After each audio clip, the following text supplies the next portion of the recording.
Welcome back to Que Pasa Nashville. My name is Cristina Allen, and I am excited to continue our conversation with the Siloam Health, which is I think a health clinic for the underserved immigrant refugee community. Is that fair to say? That is fair to say. And we've been talking with Morgan and Martha, both very involved as a president and as an engagement specialist, of really what is the clinic and how do you become a patient? And I'm going to refer that to you, Martha. How does one become a patient?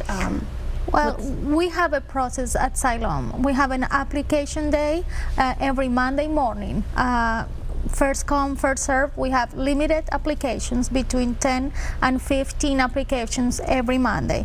So if anyone wants to apply to become a patient at Siloam, should come early in the morning. And what does it mean to apply? Do you have to prove?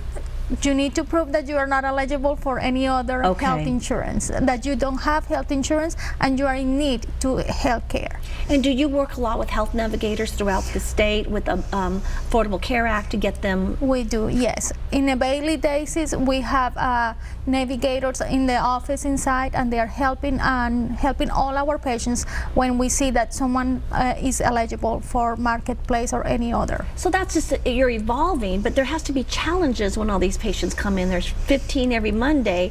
I mean, there's upkeep of the current patients, new patients. What are some of those challenges that you face? Well, every day, well, we have a busy schedule. Every day we have a lot of patients, a lot of phone calls, a lot of people who wants to become a patient. That's one of the struggles, to say no to someone and maybe to tell them you need to wait until next week. That's a challenge. They say, well, we have too many people who wants to become a patient. But you also have to make sure they take their medicine once they become patients, or follow up that they understand their things. Because, and I'll give you an example. I know this is basic, but I was years ago when there was a study where if you put, take one a day on little pill boxes, but if you say take once a day, well, once means once in Spanish, and one patient took once because he couldn't read it, and once pills means 11, and again, it's being culturally relevant to your information and your direction so that they understand it in their language or their way. So that must be a challenge. Well, we do have a language services at Siloam, a phone language service, but we do also have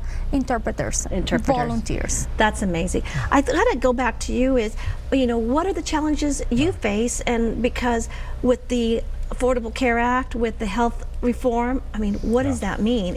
In a nutshell. Yeah, well, I could spend all day talking about the challenges of caring for the underserved. And here we are in a healthcare mecca, Nashville, supposedly, with healthcare businesses aplenty and vast numbers of dollars going into the economy through healthcare. But there's still 150,000 uninsured people in Middle Tennessee. That's far more than Siloam can care for by ourselves. We're a part of a safety net in Middle Tennessee, a variety of clinics. If people are looking for care and don't have insurance or can't find a doctor, there's actually a website that was just made by the Safety Net Coalition of Middle Tennessee called My Healthcare Home. And if you look for that, myhealthcarehome.com. They can plug in their zip code and their preference for a type, and they'll tell you where some clinics are nearby, like Siloam, with a sliding scale.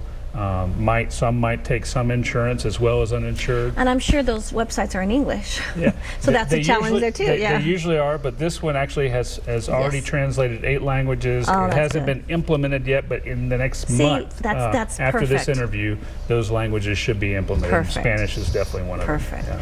What about the challenges of funding? Because you are a nonprofit, you are serving those that people don't understand, but Nashville's become a mecca for our refugees. We've become a great place to live. There's a family connection. There's 2.3 unemployment as of the month of November. How does that challenge? What are those challenges for you? So because we intentionally select those who have nowhere else to go, obviously we're going to need resources to pay for those visits. We subsidize about 85 to 90% of the true cost of each visit. It's not a free clinic. That's often a misconception. Everybody's asked to contribute on a sliding scale for their care.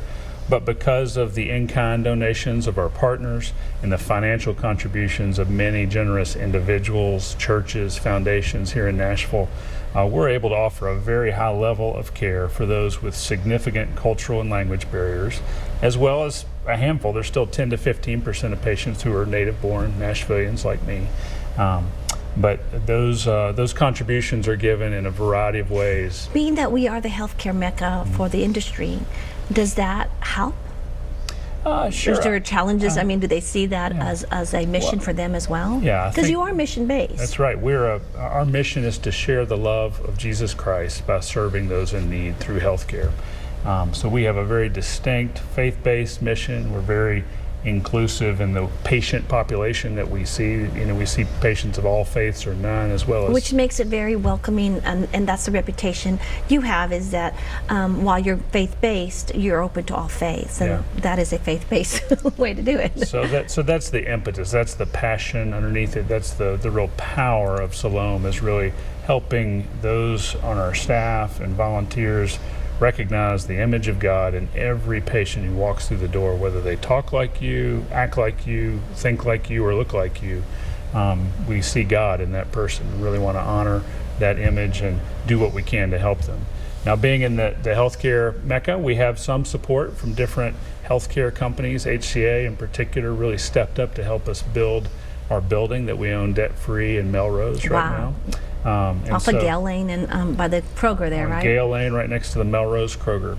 And there are other companies that we're hoping to build more inroads with to help subsidize some of the care that we deliver. We're kind of a catalyst, if you will, in the local Do other companies or other counties want to kind of duplicate what you're doing? I mean, is that... Yeah, we've had a lot of interest from others in how our model works. We've invited people in to look and kick the tires and test out different aspects of it, have shared resources and things we've learned along the way, mainly with other clinics that have grown up in this safety net network. Is the closing or the restructuring of General Hospital going to affect you?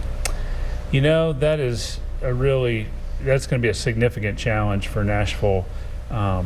Fortunately for our patient base, it's not the largest place that we refer to, but we probably refer several dozen a month there for various types of subspecialty appointments or procedures, and we'll have to look elsewhere for that if those shut down temporarily. The inpatient side we haven't used as much, and that seems to be the main focus of that restructuring. So as we look at what you've done and how long you've been here and the impact you make into the refugee immigrant community, sometimes only your staff or those that fund you know what's going on. So it's been a breath of fresh air to have you kind of share your story and all the work you do, because those that work in a culturally diverse community see it every day, and there's so many people that don't see it at all, that are your neighbors or down the street. So you do a lot of events to fundraise, but not just fundraise, but to share the stories. Tell me about some of those things that you get to support, but it's also a chance to highlight some of these amazing patients that are successful and stuff. Well, we have an annual fundraising event every late fall. We just had our one for 2017 last week, and so we're all taking a deep breath after that. That tends to be very mission focused, very concise, breakfast or lunch. We love introducing our story to people there. But aside from that more traditional kind of fundraising event, this past year we were really wondering, what role could we play in this national conversation that's happening about immigration and questioning the value of all the new Americans who've come to our country or who may be wanting or in the process of coming? And we came up with the vision for an event called Amplify Nashville. Amplify Nashville, great name. So really trying to not create something new, but really draw attention to and magnify. So what kind of who was amplified, or who were those recipients of something like that? Community leaders or patients, or how was that? Yeah, so the purpose of the event is really to highlight the contributions of new Americans in Nashville who have lived here and been working and giving and supporting our community in ways that many in the community might not know about. So we had several recipients this past year. One of them, Fabian Bedney, may have been on your show at some point. A Metro councilman, former architect. Kassar Abdullah, she's... Kassar from Valor Collegiate Academy, doing all the community outreach there, coming from a Kurdish refugee family. So these people were chosen because they amplify what you are about and amplify Nashville as a whole. Yeah, they're part of the the ingredients in the flourishing of a truly cosmopolitan city. I think that's the beauty of what you've created, is not just because they're leaders in their own right, but still amplify what you're all about, as well as what Nashville's all about. And we have your website on, and for those that are interested in just looking at the website and understanding the beauty and all their mission and the love they have and the different resources they have, please go to their website, and they will also kind of let you know the events that are going on if you want to participate. I thank you both very much for being on the show and just sharing your stories and continue to be part of our growing refugee and Latino community, and playing a significant role. I think that's very important. So thank you both for being on the show. Well, thank you, Cristina. Appreciate it. Thank you for being on Que Pasa Nashville. Join us each week as we talk about the opportunities and challenges Latinos bring to Middle Tennessee, as well as a quarterly show on our global community. Gracias.